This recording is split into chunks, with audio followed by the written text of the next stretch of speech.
좀 전에 말씀드린 대로 고난주간을 앞둔 이 주일을 종려주일로 지킵니다. 그래서 예수님께서 예루살렘에 입성하신 그때로부터 예수님께서 십자가에 달려 돌아가신 이 날들을 우리가 함께 시작하는 날들이기도 합니다. 그리고 40일 동안 지켜왔던 모든 시간들의 우리가 마지막 부분이기도 합니다.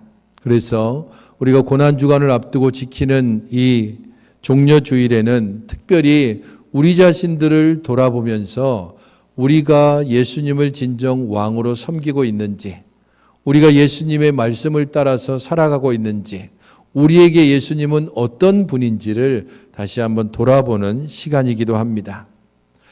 오늘 우리가 살펴보는 이 마가복음 11장은 마가복음의 후반부를 시작하는 부분입니다. 예수님께서 전반부에서는 갈릴리에서 기적과 표적을 통해서 자신이 어떤 분인가 하는 것을 드러내긴 했지만 완전하게 자신이 누구신지에 대하여서 공개적으로 말하는 것을 꺼려 하셨습니다. 중반부인 9장부터 10장까지는 예수님께서 제자들과 함께 갈릴리로부터 예루살렘까지 이르는 여정을 담고 있습니다. 그리고 오늘 본문인 이 11장부터 16장까지는 예수님께서 예루살렘에 들어가시고 그곳에서 종교 지도자들과 논쟁하시고 그들을 가르치시고 또한 최후의 만찬과 그의 죽으심과 부활의 사건을 기록하고 있습니다. 이런 모든 첫 시작이 예수님이 누구신가 하는 것으로부터 시작하고 있습니다. 오늘 본문이 우리가 보는 것처럼 그들이 예루살렘에 가까이 와서 감람산 벳바게와 베다니에 이르렀을 때에 라고 본문은 시작하고 있습니다. 상황적으로 보게 되면 예수님께서는 예루살렘이 내려다 보이는 감람산 벳바게에 이르렀습니다. 이곳으로부터 출발해서 예루살렘까지 가면 대략 10리 정도 됩니다. 오늘날 우리가 하는 도량형으로 하면 그곳은 언덕길을 내려가서 다시 언덕길을 올라가는 길입니다. 그곳에서 예수님께서 제자들을 보내면서 맞은편으로 가면 거기에 나귀 새끼가 있을 것이고 그것을 풀어서 끌고 오라라고 이야기하고 있습니다. 사실 이 부분들을 보게 되면 예수님께서 이전과는 다른 모습을 보인다는 것을 알 수 있습니다. 왜 굳이 예수님께서 눈에 띄게 행동을 하시는가? 왜 굳이 예수님께서 모든 사람들이 함께 걸어 올라가는 그 길을 예수님께서는 굳이 나귀 새끼를 타겠다고 말씀하시고 나귀 새끼에 올라서 우스꽝에 올라가고 계시는가? 어찌 보면 요즘 청년들이 이야기하는 것처럼 혹시 예수님께도 관종병이 있는 건 아닐까?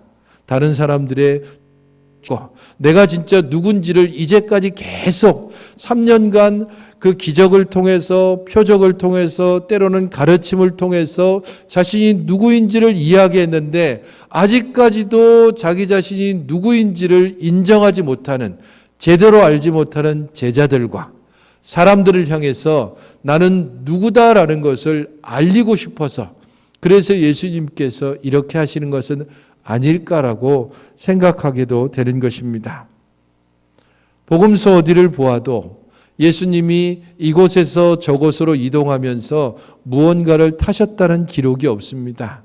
유일하게 배를 타셨다라는 것은 있지만 호수를 건너가기에 배 이외에 다른 수단이 없기 때문에 타셨을 뿐이지 이곳에서 다른 곳으로 이동하시면서 자기 몸 편하자고 무엇을 타고 이동하신 그런 경험이 없는데 굳이 이 언덕길을 나귀 새끼를 타고 가시겠다고 하는 예수님의 의도가 무엇인지 그것을 살펴볼 필요가 있습니다. 오늘 본문을 여러분들 자세히 보면 예수님께서 나귀 새끼에 대하여서 이야기하시고 계속해서 나귀 새끼라고 하는 단어가 등장하고 있습니다. 마가복음은 16장으로 전체 복음서 중에서 제일 짧습니다. 그렇게 짧은 마가복음이 굳이 나귀 새끼와 관련된 이 내용을 7절까지 언급하면서 나귀 새끼라고 하는 단어를 특별히 우리에게 이야기를 해주고 있습니다. 왜 굳이 나귀 새끼여야 하는가? 왜 굳이 나귀 새끼를 여기서 특별히 강조해서 이야기하는가? 몇 가지 의미가 있습니다. 그 첫 번째는 나귀 새끼는 왕적인 지위와 연관이 되어져 있다는 겁니다. 나귀, 그러니까 별 볼 일 없는 짐승 같지만 이스라엘에게 있어서 나귀라고 하는 짐승은 왕과 연결되는 짐승입니다. 창세기 49장에 야곱이 그의 12 아들들에게 축복하면서 특별히 유다에게 대하여서는 이 나귀 새끼를 탔다라고 이야기함으로써 나귀가 왕과 연결되어지는, 유다가 왕이 나오는 지파이기 때문에 나귀를 언급하고 있는 것이 곧 왕과 연결이 되어집니다. 다윗의 아들로서 이스라엘의 3대 왕이었던 솔로몬, 그가 왕으로서 예루살렘에 들어갈 때에 나귀를 타고 들어간 기록이 열왕기상 1장에 나오고 있습니다. 그래서 이스라엘에게 있어서 나귀, 그것은 왕과 연결되는 짐승입니다. 왜 나귀 새끼인가? 두 번째는 이 나귀 새끼가 특별히 아무도 사용하지 않은, 한 번도 누가 타보지 않았다라는 것에 초점이 맞춰져 있습니다.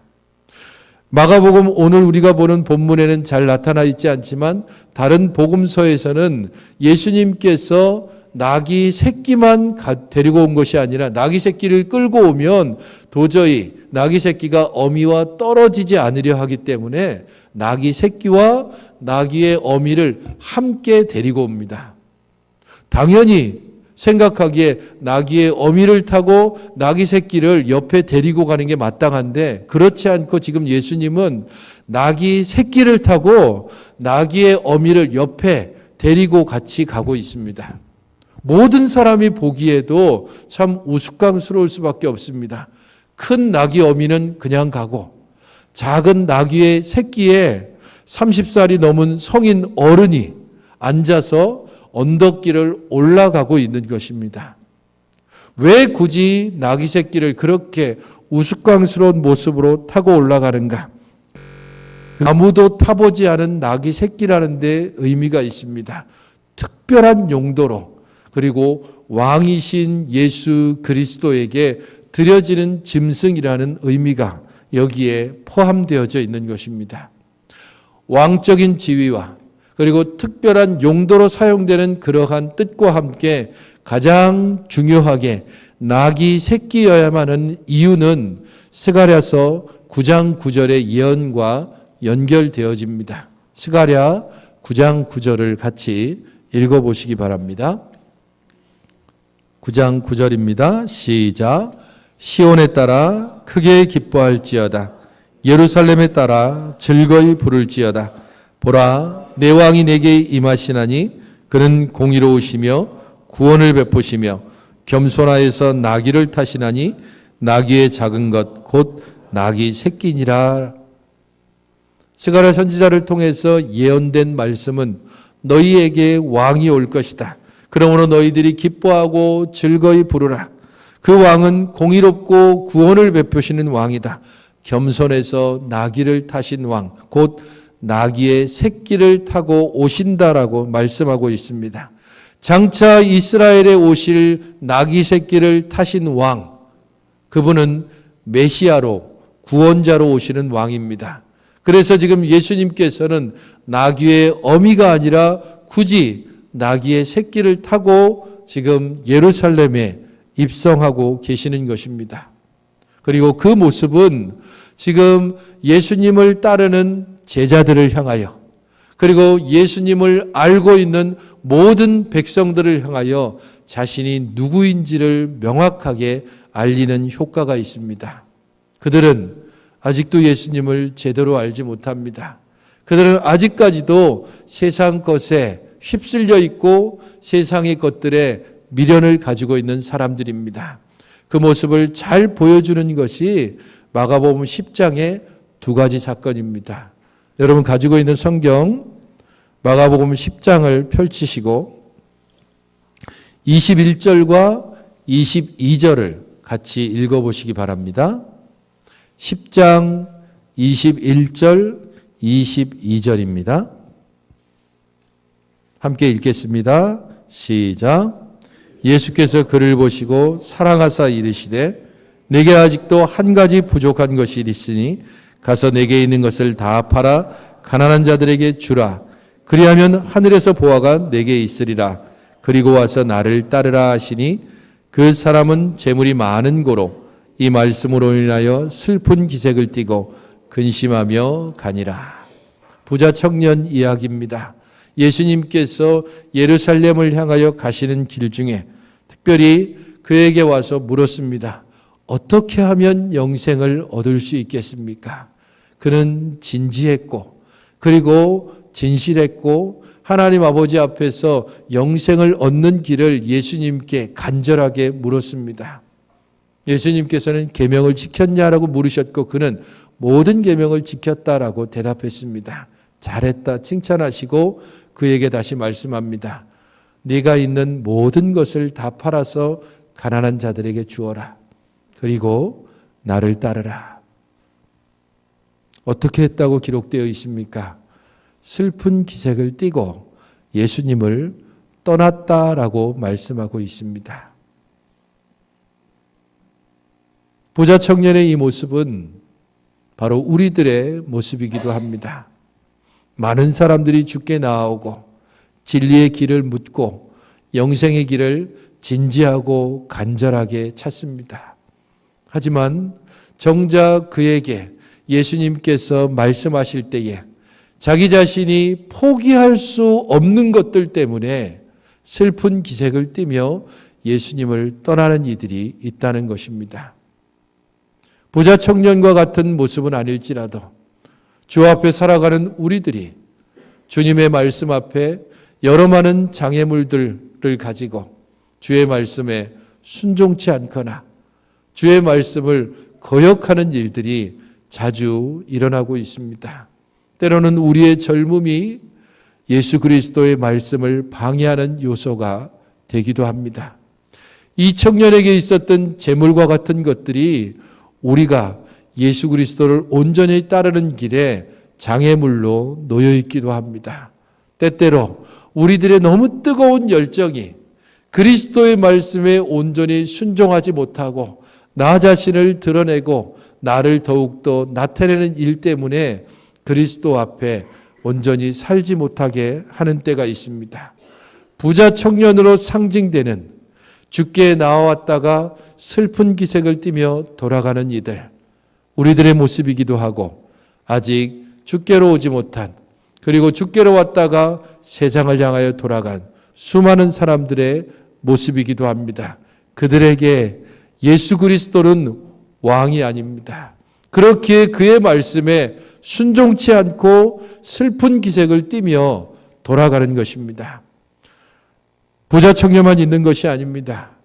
3년 동안 주와 함께 먹고 마시며 이것저것을 다니면서 주의 말씀을 들었고 은밀하게 제자들끼리만 모여 있을 때 예수님께서 여러 비유를 풀이해서 말씀하셨던 제자들, 가장 가까운 곳에서 그리스도의 말씀을 듣고 그리스도에게 배웠던 제자들의 모습은 어떠합니까?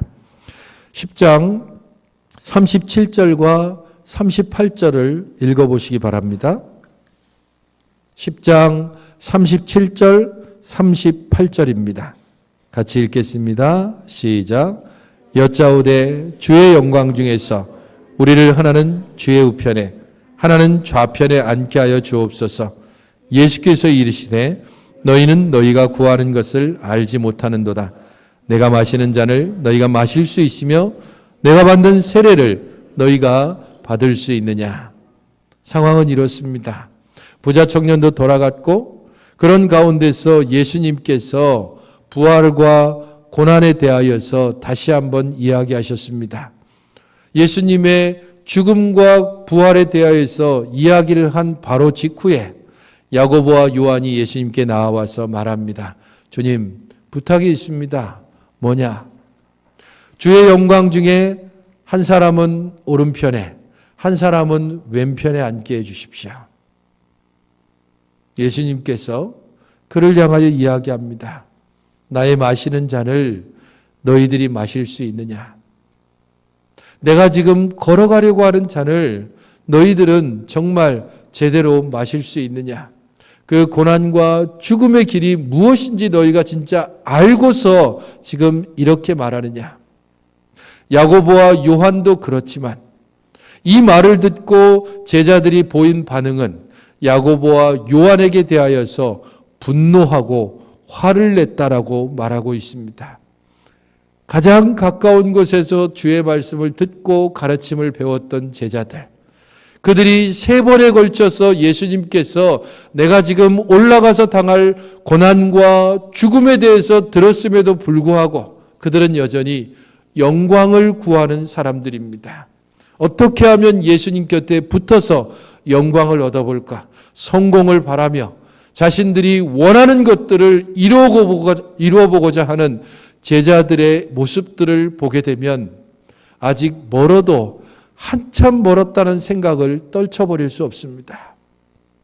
자신들이 생각하는 왕, 자신들이 원하는 그러한 왕의 모습을 온 마음속에 그리고 있는 제자들을 향해서 지금 예수님은 나귀 새끼를 타고 올라가는 모습을 통하여 너희들이 바라는 왕이 아니라 하나님께서 너희들에게 주시는 왕을 보라고 직접적으로 말씀하고 계시는 것입니다. 그 왕은 어떤 왕입니까?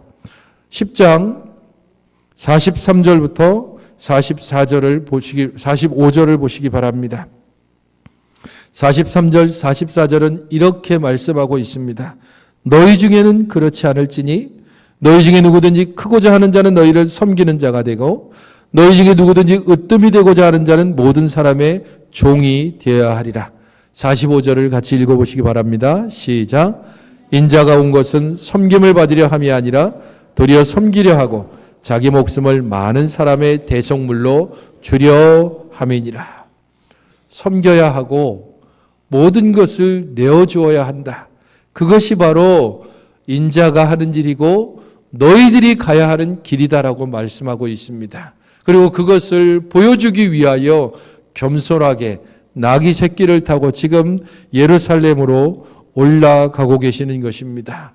모든 제자들이 그리고 예수님을 따랐던 모든 사람들이 자기들만의 왕을 그리고 있는 그때에 예수님께서는 전혀 다른 왕, 전혀 다른 메시아를 보여주고 있는 것입니다.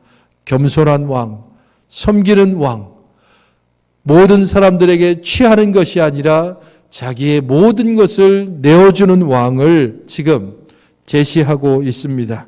다스리고 군림하고 억누르는 왕이 아니라 섬기고 겸손한 왕을 보여주고 있습니다. 바로 그런 왕을 우리가 섬기고 있기에 우리들의 모습도 그 왕을 닮아가야 한다는 것입니다. 누가 다스리냐에 따라서 시민들의 삶이 달라집니다. 누가 그 마음속의 주인이냐에 따라서 우리들의 심성이 달라질 수밖에 없습니다.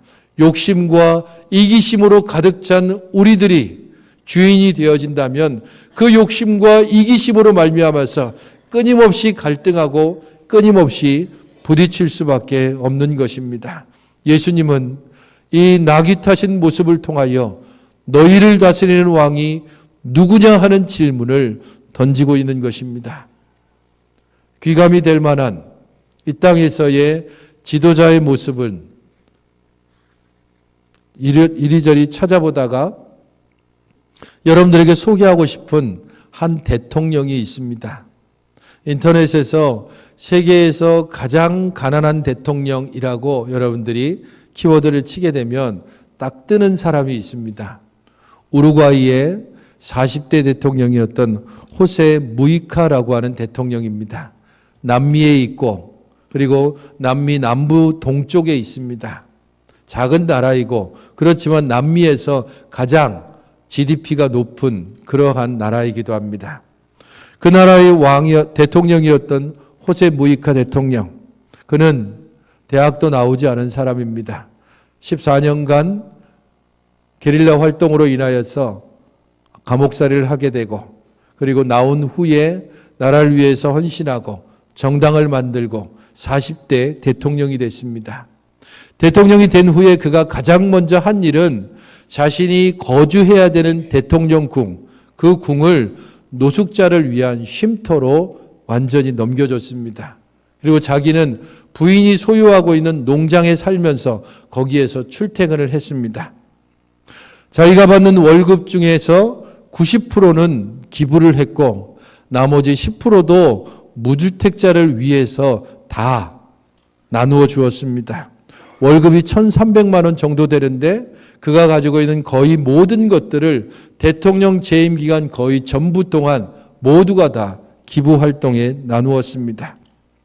그가 대통령에 재임할 때에 당연히 재산 신고를 해야 됩니다. 재산 신고를 할 때 그의 재산 목록은 작은 소형차 하나였습니다. 독일산 작은 소형차. 가격으로 따지면 200만 원이 채 되지 않는 1987년산입니다. 퇴직할 때도 여전히 저 자동차를 자신의 유일한 재산으로 신고했습니다. 그가 퇴직할 때 국민들의 지지도가 65%였습니다. 그만큼 국민들의 사랑을 받았다는 겁니다. 그는 여기저기서 많은 연설을 했고 여러 많은 강연들을 했습니다. 그 중에 그가 이야기했던 몇몇 말들을 살펴보면 이렇습니다. 정치에 대해서 그는 이렇게 이야기했습니다. 권력을 가진 사람은 위험하다. 그 자신 때문이 아니라 그를 애워싼 사람들 때문이다. 그래서 철저하게 그가 대통령으로 있을 때에 자기 주변 사람들을 단속했고 그래서 어떤 비리도 저지르지 못하게 했습니다. 가난에 대해서 그는 이렇게 말했습니다. 가난한 사람이란 적게 가진 사람이 아니라 끊임없이 더 많은 것을 바라는 사람이다. 우리 가난한 사람인지 부유한 사람인지 스스로를 생각해 볼 대목입니다.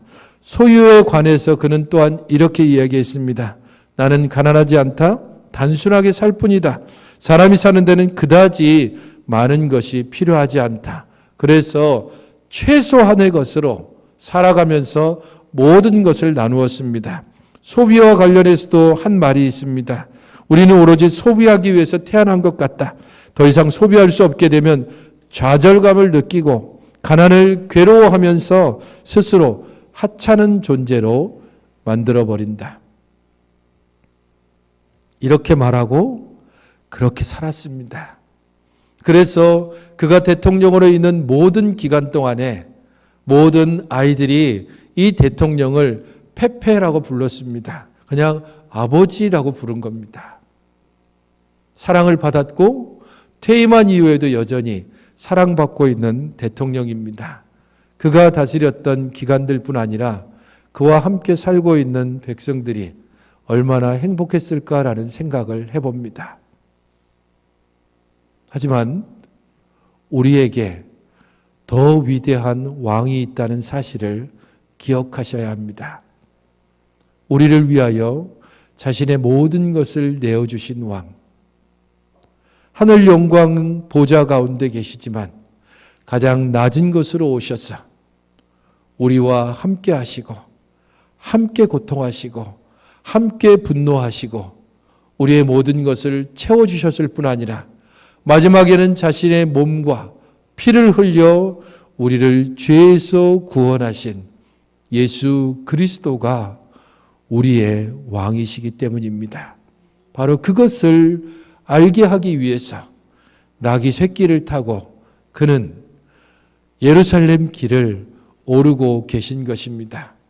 사람들은 환호했고 겉옷을 펼치고 나뭇가지를 흔들며 호산나 찬송을 불렀습니다. 우리들이 생각하기에 이렇게 사람들이 환호하는 것을 통하여서 온 예루살렘이 완전히 떠들썩하게 예수님을 왕으로 영접하고 모든 사람들이 예수님 앞에 엎드린 것으로 생각하지만 그렇지 않습니다.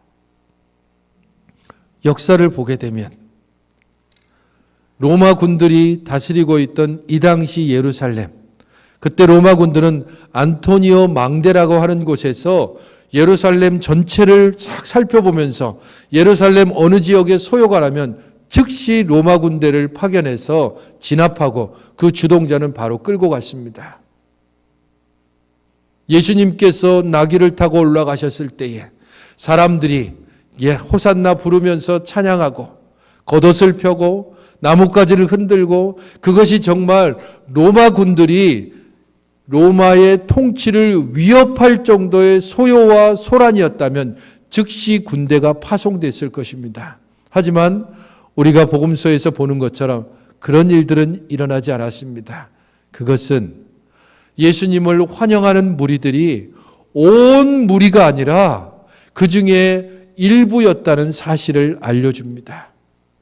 그의 제자들과 예수님을 알고 있던 사람들 중에 몇 사람들이 예수님을 열렬히 환영했습니다. 대부분의 또 예루살렘 사람들이 왕으로 입성하시는 예수님을 보면서도 우스꽝스러운 그 모습을 보며 어떤 이들은 비웃었을 것이고, 어떤 이들은 무관심했을 것이고, 어떤 이들은 비방과 비난의 목소리를 함께 실었을 것입니다. 우리의 왕으로 오셨지만 모든 이들에게 환영받지 못했습니다. 그를 온전히 영접하는 자, 곧 그의 십자가의 죽으심이 나의 죄 때문임을 고백하는 자만이 그리스도가 왕 되시고, 그가 왕이 되셔서 우리를 영원히 통치하시고 다스리실 것입니다. 이 땅 가운데 세상이 흔드는 이 어려운 상황 가운데서도 평화의 왕, 평강의 왕, 그분께서 우리를 다스리고 우리를 통치하신다면 이 험한 세상 흔들리지 않고 때로 좌절할지라도 다시 소망을 가지고 그분의 통치하심에 모든 것을 맡기며 믿음의 길을 걸어갈 수 있을 것입니다. 그런 믿음을 가진 자만이 겉옷을 벗고 나뭇가지를 흔들며 호산나 찬송을 온전히 부르는 것입니다. 우리의 힘을 다하여 이 찬송을 주 앞에 부르며 우리 주님의 왕으로 모시고 온전히 살아가시는 여러분들이 되시기를 주의 이름으로 축원드립니다.